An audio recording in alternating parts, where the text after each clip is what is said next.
Este es uno de esos videos que espero que lo veas hasta el final y aprendas la diferencia entre lo que es una mentira mediática y una verdad histórica.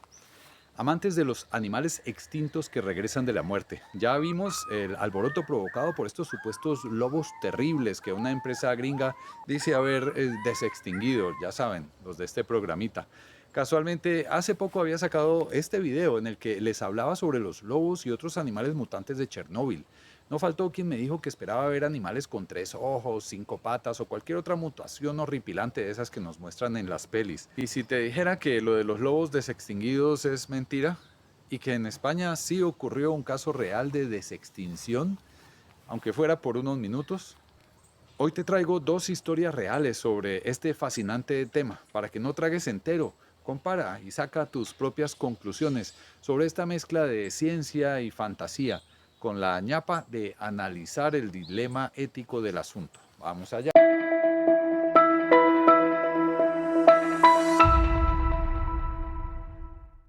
Los direwolves o lobos gigantes existieron de verdad. Vivieron en América hace más de 10.000 años. Eran más grandes que los lobos actuales, más robustos y con mandíbulas tan potentes como las de un tigre. Se extinguieron hacia el final de la última edad del hielo.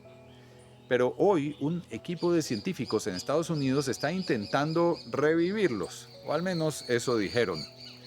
Porque lo que hicieron no es como lo muestran en las películas de Jurassic Park. La empresa que anunció esta supuesta desextinción tiene el rimbombante nombre de Colossal Biosciences. Pero empecemos por aclarar que lo que hicieron fue cruzar razas de perros con características físicas y genéticas similares a las del lobo terrible, cuyo ADN se extrajo de un colmillo de un ejemplar que quedó preservado en el permafrost desde la última edad de hielo. El resultado, 3 animales llamados Rómulo, Remo y Calesi, 2 machos y una hembra. Espera un poco, entonces no son clones, pero ¿qué son en realidad? Pues estos cachorros son parte de un proyecto experimental que busca recrear la apariencia y comportamiento de aquellos depredadores prehistóricos. No son lobos gigantes reales, eso sí, los científicos de la empresa en cuestión aseguran que se parecen muchísimo, y para muchos eso ya es suficiente. Entonces, aquí surge una pregunta, ¿esto es ciencia o espectáculo? La verdad es que son perros con solo 14 genes modificados empleando la nueva técnica de edición genética conocida como CRISPR. 14 genes en un vertebrado que tiene 78 cromosomas con más de 20.000 piezas de información genética. Hágame el favor. Más le cambio yo a la receta de una pizza añadiéndole un champiñón que lo que le cambiaron a estos perritos. Eso sí, se trata de genes que fueron cuidadosamente seleccionados y que codifican para rasgos físicos claramente notorios. Esto es lo que llamamos fenotipo. Mejor dicho, el color del pelaje, los ojos, el tamaño y la masa muscular, en fin, rasgos que han sido plenamente estudiados y localizados en el genoma canino. Y es que si hay un animal que los genetistas han analizado a fondo es justamente nuestro mejor amigo, que desde que a uno de nuestros ancestros se le ocurrió eso de domesticar lobeznos, dando inicio a un proceso llamado selección artificial, proceso que Darwin analizó a fondo para validar su teoría de la selección natural, pues ya sabemos los resultados. Pero ahora cambiemos de escenario, nos vamos a los Pirineos, en España, y a una historia mucho más real, aunque más trágica, a mi modo de ver. El bucardo era una especie de cabra montesa.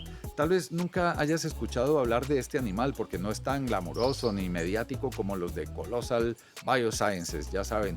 Una cosa es crear una especie de parque prehistórico con mamuts lanudos, pájaros dodo, tigres de Tasmania o lobos terribles, y otra sería la granja de cabritas extintas. No, eso no moja prensa.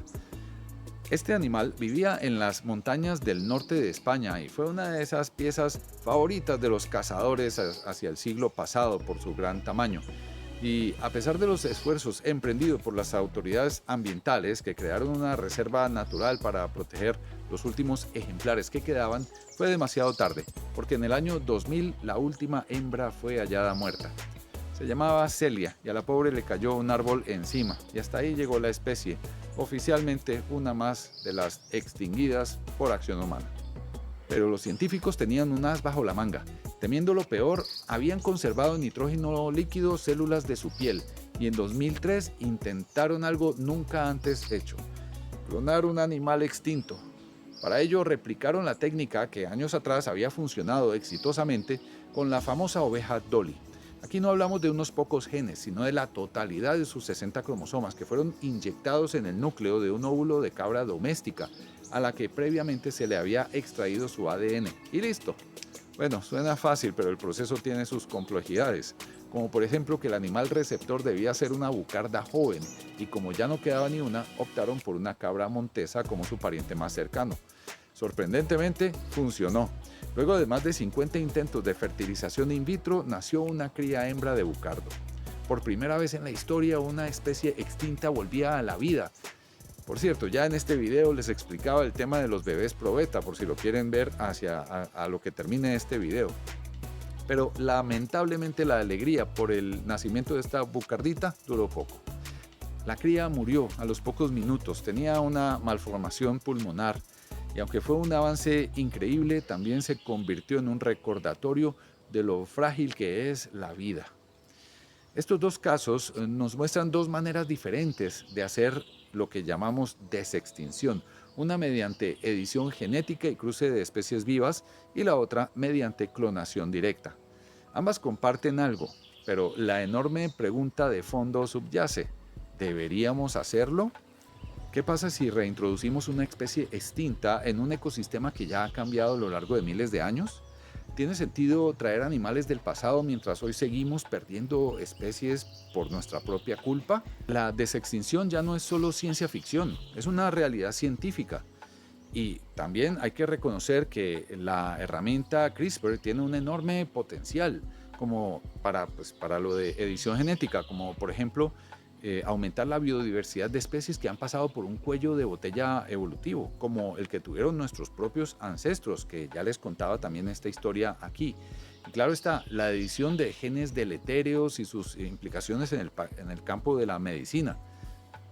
De verdad que hay que seguirle la pista a esta técnica de edición genética, pero también porque el problema es que los riesgos son igual de grandes. Y como ocurre tantas veces en la ciencia, el hecho de que podamos hacerlo no significa que debamos hacerlo. ¿Y tú, qué opinas? ¿Deberíamos revivir especies extintas? ¿Qué crees que podríamos hacer con la nueva técnica de edición genética? Te leo en comentarios. Mientras tanto, ahí les dejo los enlaces a 4 videos de mi canal que están relacionados con este tema para que puedan hacer el encadenamiento. Y nada, pues ya sabes, si te gustó este video, dale like y todo eso. Ahí nos vemos. Hasta pronto.